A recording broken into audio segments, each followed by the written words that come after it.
वालेकुम, welcome to my YouTube channel. तो आज का जो हमारा टॉपिक है वो है ब्लड वेसल्स। अब ब्लड वेसल्स क्या है? ये कंपोनेंट है कार्डियोवैस्कुलर सिस्टम का। कार्डियोवैस्कुलर सिस्टम जैसे कि नेम क्लियर कर रहा है, cardio means heart and vascular means vessels. So इसका फर्स्ट कंपोनेंट होगा हार्ट, जो एक सर्कुलेटरी पंप के तौर पे एक्ट करता है और उसका क्या फंक्शन है?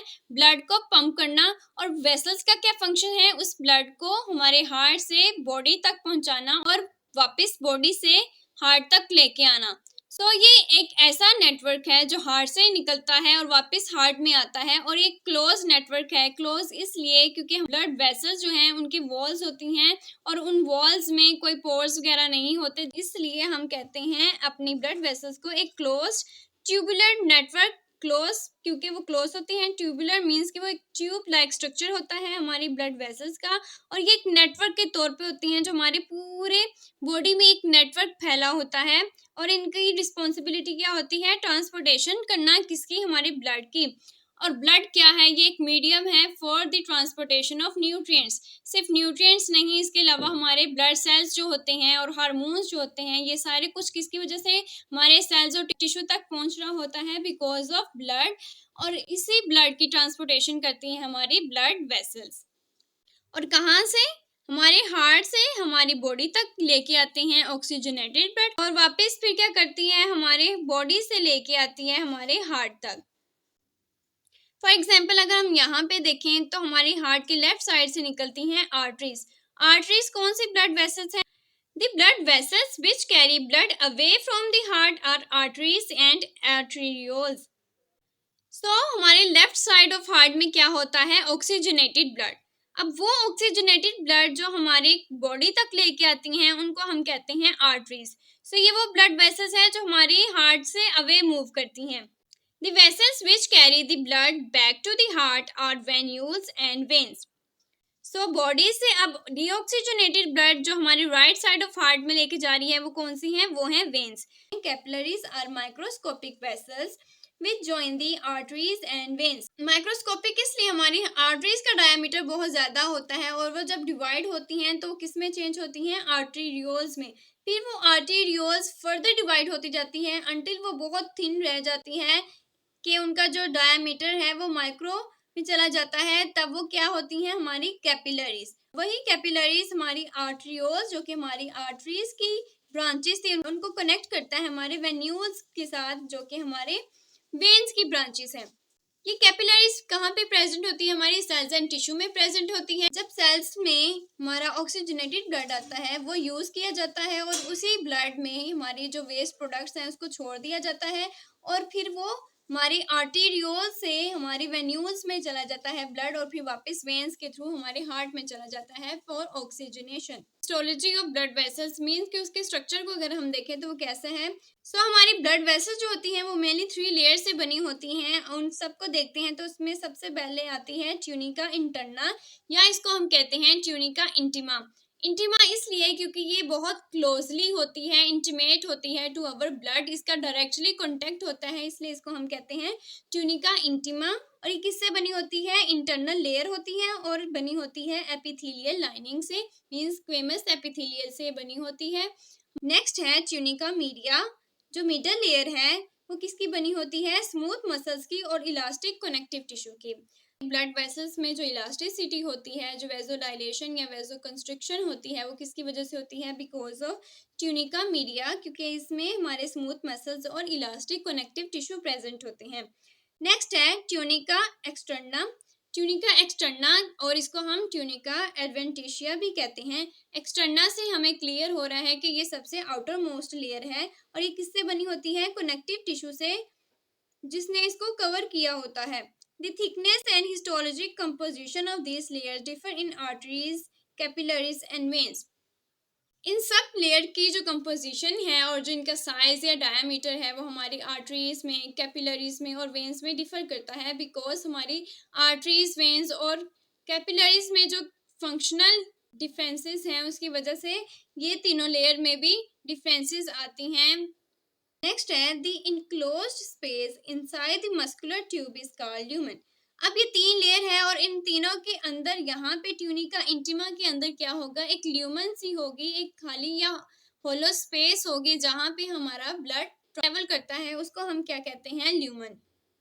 अब उन्हीं लेयर्स को वन बाय वन करके देख लेते हैं। तो सबसे पहले है ट्यूनिका इंटरना या ट्यूनिका इंटीमा, जिसका इंटीमेट कॉन्टैक्ट होता है हमारे ब्लड के साथ। तो वो क्या है, the inner most layer. Tunica interna क्या है, हमारी ब्लड वेसल्स की इनर मोस्ट लेयर होती है।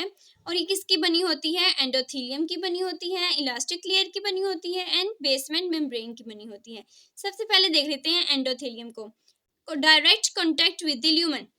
एंडोथेलियम ट्यूनिका इंटरना की सबसे इनर मोस्ट लेयर होगी जो कि हमारे ल्यूमेन से डायरेक्ट कांटेक्ट में होती है। नेक्स्ट क्या है, provide smooth frictionless surface to the blood flow. Endothelium की जो सरफेस होती है वो बहुत स्मूथ होती है, जिसकी वजह से हमारे ब्लड को एक फ्रिक्शन लेस सरफेस मिल जाती है ताकि वो इजीली मूव कर सके। नेक्स्ट है release chemical which affect the contractile state. इसके अलावा हमारे एंडोथेलियम में कुछ ऐसे केमिकल्स होते हैं जो कि वो रिलीज करती है ताकि वो हमारे ब्लड वेसल्स की कॉन्ट्रैक्टाइल स्टेट को कंट्रोल कर सके। नेक्स्ट है have role in platelet aggregation and inflammatory process. Endothelium का क्या रोल है कि ये प्लेटलेट एग्रीगेशन और इंफ्लेमेशन में भी हेल्प करता है। अब प्लेटलेट एग्रीगेशन और इंफ्लेमेशन कब होती है, in the state of injury. ये इसलिए की जाती है ताकि हमारे हीलिंग प्रोसेस को स्टार्ट किया जाए और हमारे इम्यून सिस्टम को अलर्ट किया जाए। सो हमारी एंडोथेलियम उसमें भी रोल प्ले करती है। नेक्स्ट है बेसमेंट मेम्ब्रेन। अब बेसमेंट मेम्ब्रेन क्या करती है, give supportive base to the endothelium. Endothelium tissue में भी पढ़ा था कि एंडोथेलियम टिश्यू के बेस में एक बेसमेंट मेम्ब्रेन होती है जहां से हमारे एंडोथेलियम टिश्यू को सारी नरिशमेंट जाती है और वो उसको सपोर्ट करके रखती है। नेक्स्ट है anchors endothelium to the connective tissue. Basement membrane का क्या फंक्शन होता है, मेनली हमारी एपिथेलियल लाइनिंग को एंकर करना हमारे कनेक्टिव टिश्यू में। एपिथेलियल लाइनिंग अपनी जो नरिशमेंट है वो कनेक्टिव टिश्यू से लेती है, तो इसलिए बेसमेंट मेम्ब्रेन की हेल्प की वजह से हमारी एपिथेलियम हमारे कनेक्टिव टिश्यू से अटैच होती है। नेक्स्ट और लास्ट लेयर है जो हमारी ट्यूनिका इंटरना की, वो है इलास्टिक लेयर। जैसे कि नेम क्लियर करा है, तो ये किससे बनी हुई है, मेड ऑफ इलास्टिक फाइबर्स। तो ये इलास्टिक फाइबर की बनी हुई है। Make boundary between tunica interna and tunica media. Elastic layer हमारे ट्यूनिका इंटरना की अपर मोस्ट लेयर है जिसने क्या करना है, हमारे ट्यूनिका इंटरना को ट्यूनिका मीडिया से सेपरेट करना है। ट्यूनिका मीडिया मीन्स के middle layer composed of smooth muscles and elastic fibres. So ये लेयर किससे बनी होती है, स्मूथ मसल से, इलास्टिक फाइबर से। Display great variation among blood vessels. Arteries में, वेन्स में, कैपिलरीज में हमारी ट्यूनिका मीडिया की जो साइज और कंपोजिशन है वो बहुत वेरी करती है। ट्यूनिका मीडिया हमारी वेजो कंस्ट्रिक्शन, वेजो डायलेशन में हेल्प करती है। तो कैपिलरीज में और वेन्स में वेजो डायलेशन और वेजो कंस्ट्रिक्शन जो होती है वो इतनी इंपॉर्टेंट नहीं होती, इसलिए वहाँ पे जो ट्यूनिका मीडिया होती है उसमें ज़्यादा स्मूथ मसल्स और इलास्टिक फाइबर्स नहीं होते, ना ही उनका साइज या डायमीटर ज़्यादा थिक होता है। और कैपिलरीज में तो ये एब्सेंट भी होती है। Smooth muscles in tunica media regulate the diameter of vessels. So जो ब्लड वेसल्स का जो डायमीटर होता है वो कौन कंट्रोल करता है, tunica media, innervated by sympathetic nervous system. तो इसको कौन इनर्वेट करता है, हमारा sympathetic nervous system. Sympathetic nervous system इसको कंट्रोल करता है कि जब भी हमारी ब्लड वेसल्स को कंस्ट्रिक्ट या डायलेट करना हो तो वो उसके अकॉर्डिंग डायलेट या कॉन्ट्रैक्ट करेगी। Play role in the blood flow and blood regulation. Because हमारी ट्यूनिका मीडिया हमारी वेजो कंस्ट्रिक्शन और वेजो डायलेशन को कंट्रोल करती है तो वो उसके फ्लो को भी कंट्रोल करती है। बिकॉज अगर हमारी वेसल्स नैरो होंगी तो उसमें ज़्यादा रेसिस्टेंस होगी और ज़्यादा प्रेशर होगा एंड हमारा ब्लड है वो इजीली फ्लो नहीं कर पाएगा। लेकिन उसके बरअक्स अगर वेजो डायलेशन होगी तो उसमें जो ब्लड होगा वो इजीली फ्लो करेगा। Outer layer of elastic fibre separate it from tunica externa. So tunica media की आउटर लेयर किससे बनी होती है, इलास्टिक फाइबर से, जो इसको सेपरेट करती है हमारी आउटर मोस्ट लेयर से, जो कि कौन सी है, tunica externa. So last layer कौन सी है, tunica externa, outer covering of the blood vessels. ये वो लेयर है जिसने हमारे वेसल्स को आउटसाइड से कवर किया हुआ है। लूज कनेक्टिव टिश्यू, और ये किससे बनी हुई है, लूज कनेक्टिव टिश्यू से। Carry nerve supply to the vessels.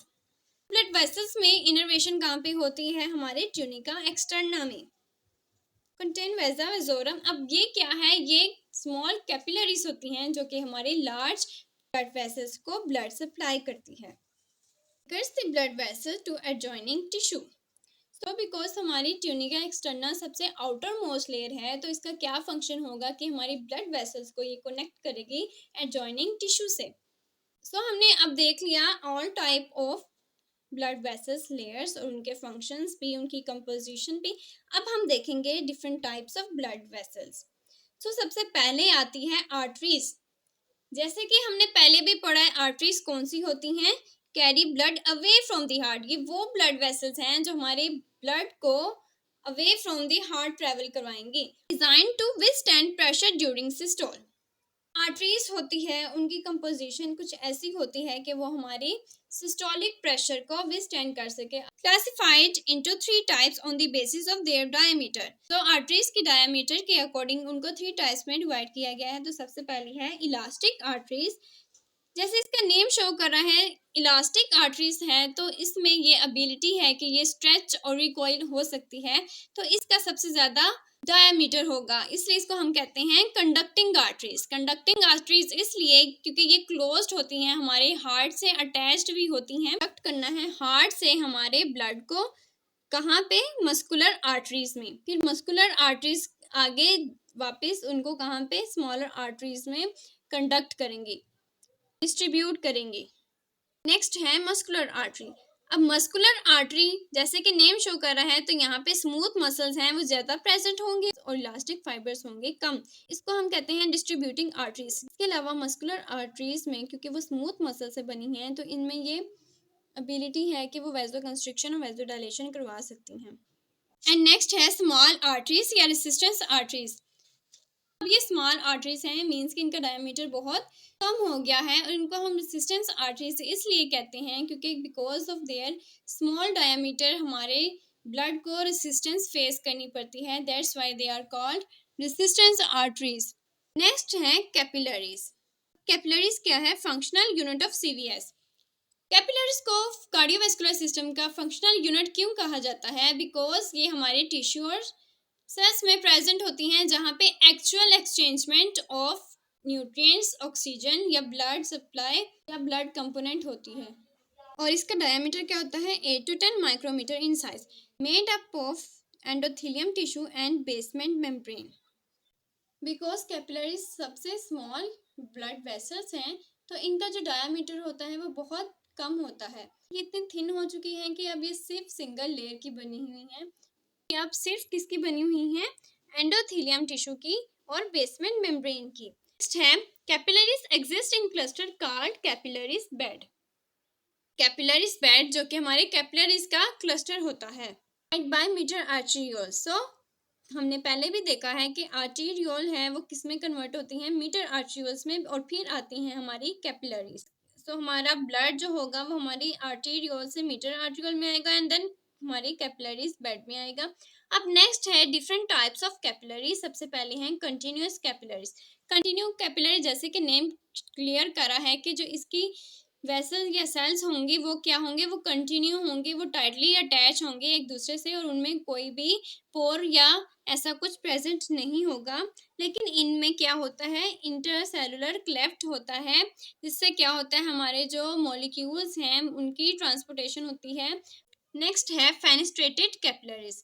अब फेनेस्ट्रेटेड कैपिलरीज क्यों? क्योंकि इसमें क्या होता है कि इसमें जो एपिथेलियल लेयर होती है उसमें होते हैं प्रेजेंट स्मॉल फेनेस्ट्रेशन जो कि 70 to 100 नैनोमीटर की साइज के होते हैं। अब वो स्मॉल फेनेस्ट्रेशन क्या करते हैं? Fast exchangement of small molecules, small size of molecules वहाँ से इजीली पास करके हमारी कैपिलरीज में आ जाती हैं। और ये कहाँ पे प्रेजेंट होती हैं? ये उन जगहों पे प्रेजेंट होती हैं जहाँ पे फिल्ट्रेशन का प्रोसेस होता है, लाइक किडनी एंड इंटेस्टाइन, जहाँ पे न्यूट्रिएंट्स एब्जॉर्ब होते हैं। नेक्स्ट है डिसकॉन्टिन्यूअस कैपिलरीज। अब डिसकॉन्टिन्यूअस कैपिलरीज इनको इसलिए कहा गया है कि इनकी जो बेसमेंट मेम्ब्रेन होती है उनमें प्रेजेंट होते हैं लार्ज पोर्स, ताकि हमारे लार्ज मॉलिक्यूल्स लाइक प्रोटीन उनकी डिफ्यूजन हो सके, उनकी ट्रांसपोर्टेशन हो सके। और ये कहाँ पे प्रेजेंट होते हैं? लीवर में, बोन मैरो में और स्प्लीन में, जहाँ पे बहुत ज़्यादा important nutrients, important components of blood transport हो सकता है। सो अब है last component of our video and last type of blood vessels, that is veins. अब वेन्स क्या करती हैं? Collect blood from capillaries and bring it to the heart. Arteries लेके आई ऑक्सीजनेटेड ब्लड को हार्ट से बॉडी तक। अब वहाँ भी उनके जंक्शन में प्रेजेंट होगा कैपिलरीज, जिन्होंने हमारे आर्टरियोल्स को कनेक्ट करना है वेन्यूल से।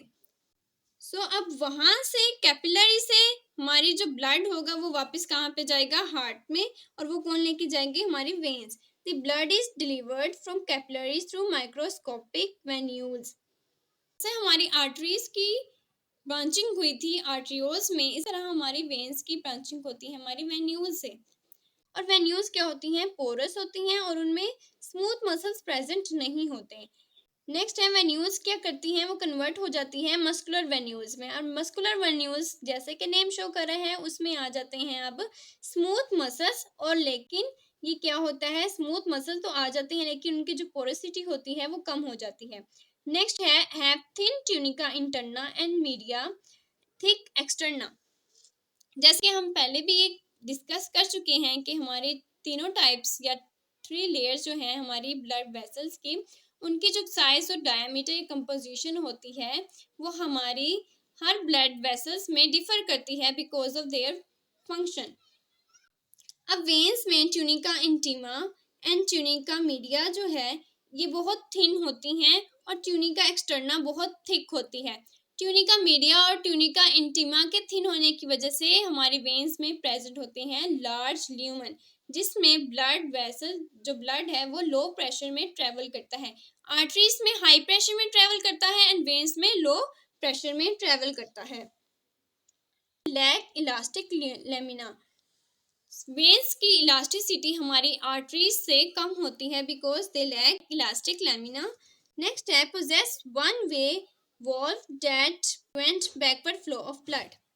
बिकॉज हमारी बॉडी से जाना है ब्लड हमारे हार्ट में, तो क्या होगा? बिकॉज ऑफ ग्रेविटेशनल पुल हमारा वेन्स में जो ब्लड है वो वापस बैक फ्लो भी कर सकता है। दैट्स वाई वहाँ पे प्रेजेंट होते हैं वॉल्स जो कि हमारे वेन से हमारे ब्लड की बैकवर्ड फ्लो को प्रिवेंट करते हैं। कुछ इस तरह अगर ये हमारी वेन है तो वहाँ पे प्रेजेंट होंगे वॉल्व्स, ताकि जब हमारा ब्लड ऊपर जाता है साथ ही ये वॉल्व क्लोज हो जाते हैं ताकि उसका बैकवर्ड फ्लो ना हो सके। नेक्स्ट है mostly pass through skeleton muscles whose squeezing effects help in blood flow. Mainly तौर पे हमारी वेन्स कहाँ प्रेजेंट होती हैं? स्केलेटन मसल के पास प्रेजेंट होती है ताकि उसके मूवमेंट से क्या हो, हमारे वेन्स जो है वो स्क्वीज करें और ब्लड हमारे वेन से हमारे हार्ट तक चले। सो ये था हमारी वीडियो का एंड। आई होप सो कि आपको समझ आई होगी। तो मिलते हैं नेक्स्ट वीडियो में। अंटिल देन अल्लाह हाफिज़।